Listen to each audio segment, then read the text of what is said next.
Alright, in this quick video I'm going to show you where the S-port supply port, what it does, where it goes to on the Eaton A5000 valve. And it's fairly straightforward. In order to do that, I just poke a wire through and see where it shows.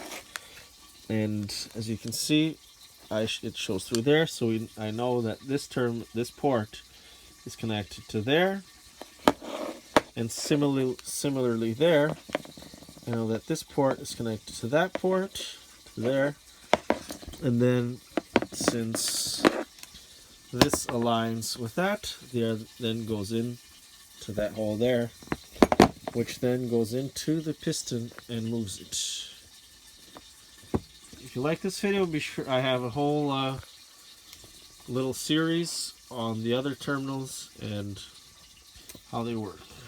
And if you like the video, make sure to leave a thumbs up and subscribe, and because that helps. Thanks for watching.